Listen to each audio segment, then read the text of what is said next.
Hi, this is Gay Polk-Payton, and I'm coming to you with my blog number 9.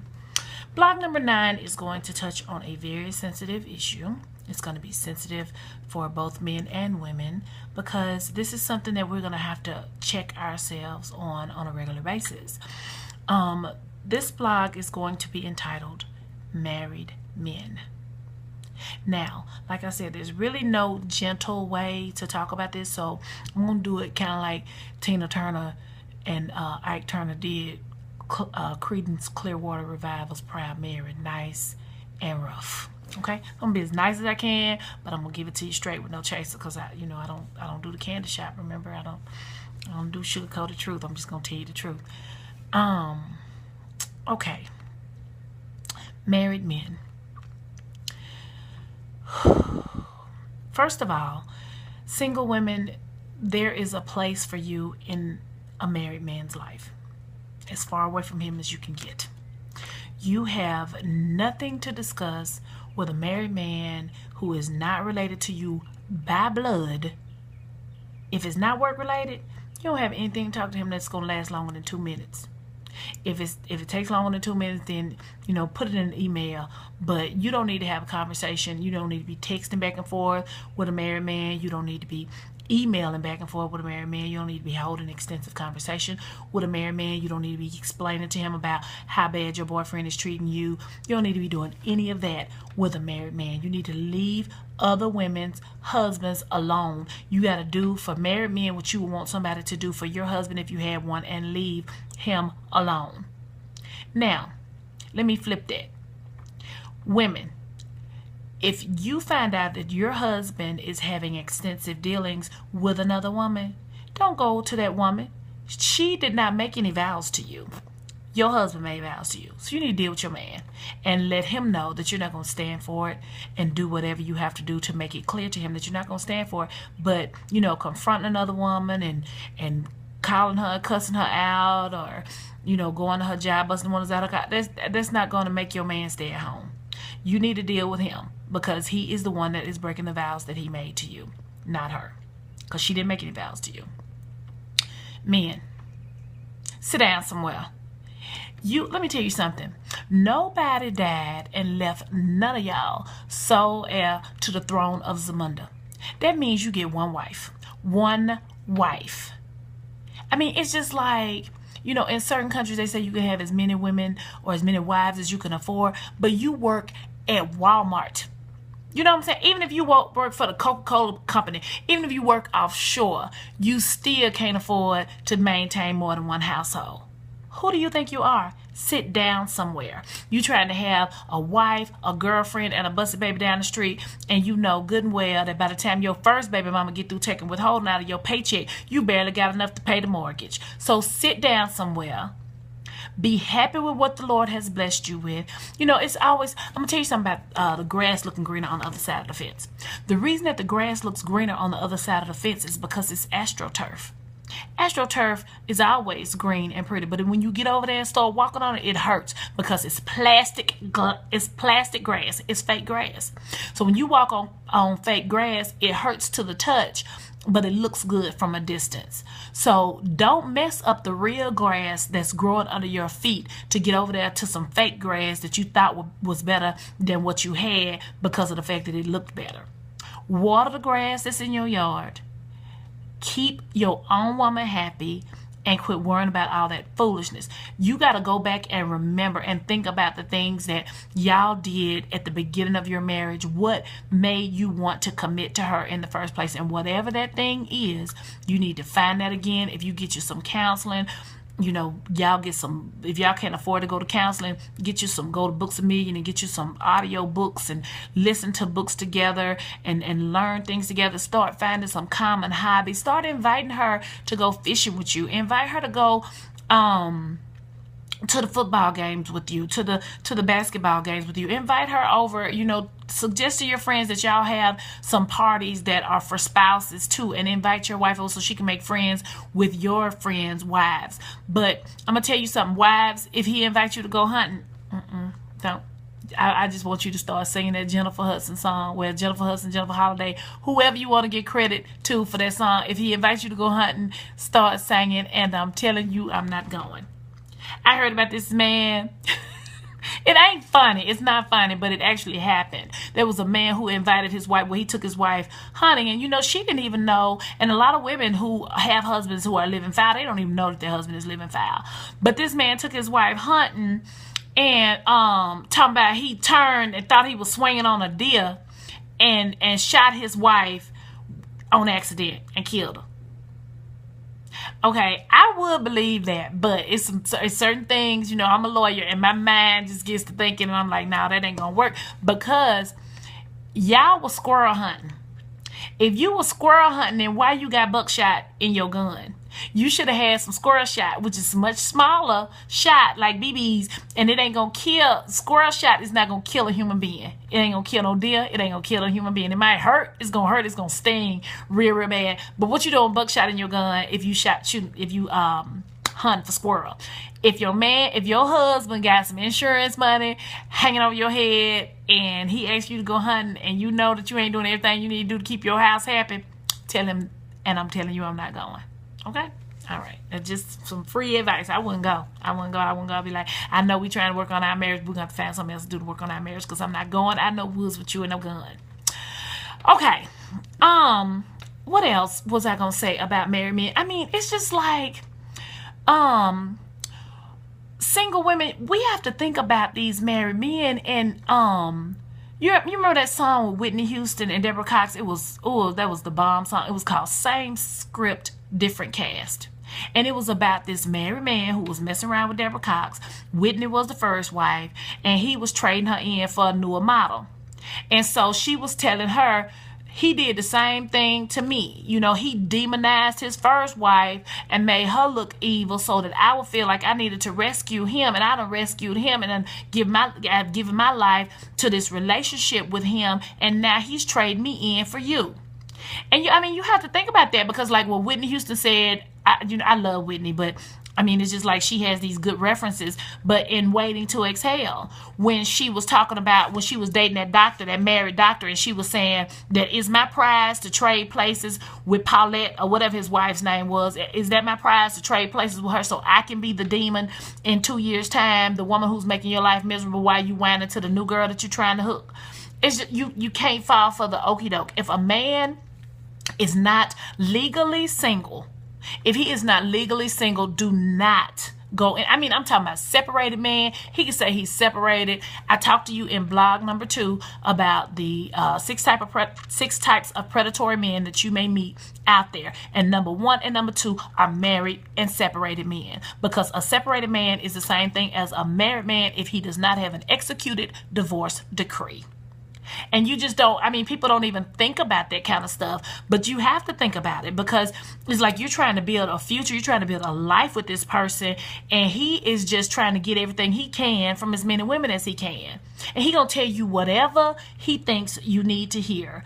If you need to hear that his wife don't understand him, or his wife ain't having sex with him, or his wife don't want his kids at the house, you know, whatever he gotta say, that's what he's gonna say to get you to feel sorry for him, so that you will rescue him from this evil witch who you gonna end up trading places with, and you're gonna be her in 2 years' time. So just don't fall for the okie doke. Just pay attention to the signs and ask questions. Women, we could avoid so many of the things that we end up caught up in if we would just ask questions. I remember one night I was out and I was sitting at a bar and I was talking to this guy. He was talking to me and I was just asking him questions. I was just talking to him, you know, this preliminary discovery. I was just talking to him about it, and I was just talking to him about life and asking him questions about it. You know, you married, you have children, blah, blah, blah. And then he said, "You sure do ask a lot of questions." I said, "Yeah, I sure do." And he was like, "I hope I don't have to answer all those questions." I said, "You ain't got to do nothing but stay black and die." I said, "But I'm going to tell you what you do have to do. You're going to answer my questions, or you're going to get out my face." I mean, one of the two. Because if a man is not willing to answer your questions, I mean, and this is for men too. If a woman is not willing to answer your questions, if somebody you're trying to get to know is not willing to answer your questions, that means that there is something that you need to know before you move any further. Because you could ignore that elephant in the room. You'd be like, okay, well, he never did tell me whether or not his baby mama was crazy, or he never did tell me how many kids he had, or he never did tell me whether or not his divorce was final. And you keep ignoring that elephant in the room because you're scared to ask questions, because you don't want to alienate him and you don't want to make him feel like you getting too far off in his business. But if you spending time with him, he is your business, and you need to ask him whatever it is that you think you need to know. And if he don't want to answer your questions, tell him to lose your number. Good night and goodbye. Don't call me no more. I mean, it's just like there will be another man along shortly. Women, we are shortchanging ourselves by thinking that we can take this man and turn him into a good man. You don't have to do that. There are some men who are already good men out there who want a good woman, who wants to have some heart candy, which is what I talked about in my blog number 7. Yeah, blog number 7. I was talking about heart candy, because I was talking about how people get caught up in having arm candy and having eye candy, but then you end up with your heart being broken by this arm candy, this eye candy, because there was a lot more to them than met your eye. So it means like you were ignoring things that were obvious about them because you just got so caught up in their beauty, or you got so caught up in their money, or you got so caught up in other things. I mean, if you want to take an example, we were talking about this on my radio show the other night. Donald Sterling, that owner of the Clippers, who made those racist remarks to his black and Mexican girlfriend. I mean, you know what? Really, Donald? Really? I mean, it's just like, for one thing, the thing that makes you racist is ignorance. Ignorance makes you racist because you are ignorant about things that you don't understand. So you hate those things that you don't understand because you're ignorant to those things. And that's not the person's fault that you hate. It's your fault for not taking the time to get some understanding about the thing that you don't understand that makes you hate that thing that you don't understand. You're ignorant. You're ignorant. And ignorance can be cured with knowledge. But when you know better and you still won't do any better, or if you don't want to know any better, then that's when your ignorance is elevated to stupidity. Now, Donald Sterling's ignorance was elevated to just dumb. He just added to his ignorance. He didn't elevate it or demote it or take it up or down or anything. He just added dumb to his ignorance. Because he was ignorant, because he was racist. He was making those racist remarks about black people. He don't know. I mean, you know, black people that he hadn't spent any time with, he don't know anything about those people, and he's just making racist remarks about them. So that's ignorance. That's ignorance. But when you gonna make those comments to your girlfriend who is black and Mexican, I don't care if she was his girlfriend, his personal assistant, I don't care what she was. She was some arm candy that ended up biting him in the butt. Because he was caught up in how beautiful she was. She's a beautiful woman. And, you know, men get caught up in that and they just go in with their eyes closed. And they just, well, their eyes are open, but, you know, their brain is closed. How about that? They thinking with, anyway, I'm not going to say that on my blog. But anyway, he got caught up in that. And that's how arm candy can end up making your heart bitter, your heart sour, because you are bitter toward everyone because you had this arm candy that deceived you. This arm candy, I mean, you know, it's just like, I don't condone what Donald Sterling did, but at the same time, it's like, you know, because he's not the only racist in the NBA. I mean, you know, be real about it. I mean, I'm a black woman in a white male-dominated profession. I know that there are racists. I know there are people who call me every kind of racist and gender slur that they can come up with as soon as I turn my back. I am not naive about that, and I do not care. I just don't think that Donald Sterling is the only one. I think that he was the one that was dumb enough. He's not the only one that's ignorant. He was just the one that was dumb enough to talk to his black and Mexican associate about black people. I mean, that's just dumb. I mean, and as a side note to that, let me just say something that's going to save your life. If you're white or if you are a man, I'm going to save your life real quick. You will never be close enough to a black person to use a racial slur. If you say the N-word to your black friend, that's when your friendship is over and possibly your life. Don't do it. It ain't worth it. I'm telling you, a Fortune 500 CEO will turn straight hood on you if you mess around and call a black person by a racial slur. Don't do it. I'm telling you, you will never be that close to them. I went to see a movie, that movie, The Neighbors, and that movie was so funny. It was so cute. I loved it. But this white guy in the movie used a racial slur. He said the N-word, and he said it in the same sentence with President Obama's name. So that I was insulted by that. I was very offended. It was very disrespectful to our commander-in-chief, and it really pissed me off. So it was just like, it ruined the movie for me. That one thing. And then he turned around and he said it again.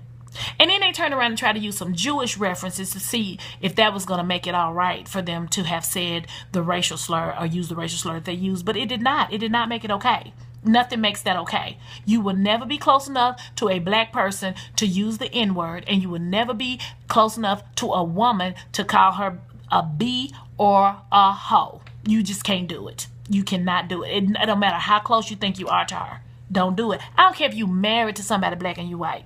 Don't use the N-word. I'm telling you, you're going to wake up in the burning bed. Don't do it. It ain't worth it. So, but back to what I was talking about. How in the world did I get from married men all the way back over to racist people and Donald Sterling? I don't know. I just do it. I ramble when I talk. That's why I need to have a script, but I just don't do that. When I'm doing my blogs, I'm just talking. I'm conversing with you. Not conversating. Men, this is a side PSA for y'all. Conversate is not a word. You might be able to conversate with her, but you will never conversate with me. You converse with me or you get on at my face. But anyway, I get off on tangents. So I'm conversing with you. I'm discussing with you. So let me go back to the married men PSA that I was talking about. I have done so many PSAs about married men. I mean, because I take it really personally when a man does not divulge to me his marital status. I mean, first, you should tell me from the door. First of all, if I'm sitting in a bar, you shouldn't even come up to me. If you're married, you need to be at home with your wife, or if you out with your boys, you need to hang out with your boys, watch the game, and then tuck tail and go back to the house where you're supposed to be. But if I find out later that you're married, I take that very, very personally. And then after that, you won't even be able to have me to help you if you decide you really want to get a divorce and you want to hire a lawyer to do it. I'm not going to do it. But for you men who think you want to be single, I mean, come and see me for a low, low fee. I will help you be as single as your stupid friends who make the single life sound like it's so wonderful. If that's what you want. But if that's what you want, if you want to be single, be single. But if you're going to be married and sit down somewhere. You chose to be faithful to one woman, keep only unto her. You chose to do that. Women, don't fall for the okey-doke. I'm married, I'm just here because of these kids. No. He's not there because of those kids. He's there because that's where he chooses to be. He is a grown man. Even God does not tamper with free will. God needs a willing vessel.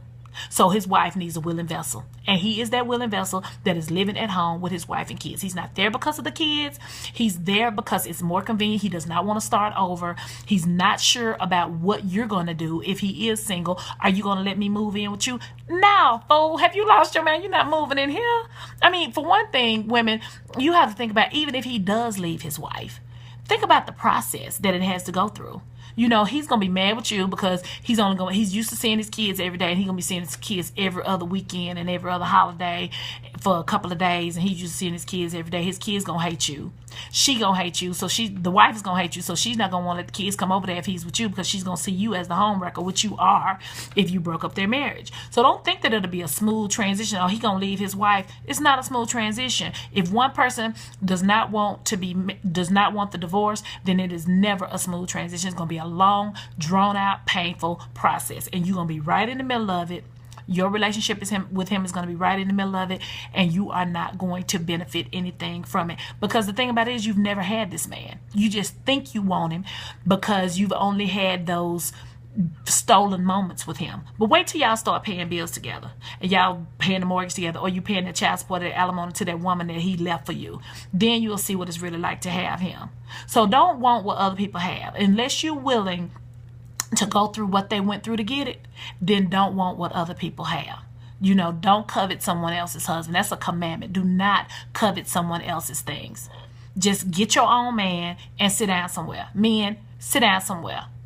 All right, I'm gone. Have a good week.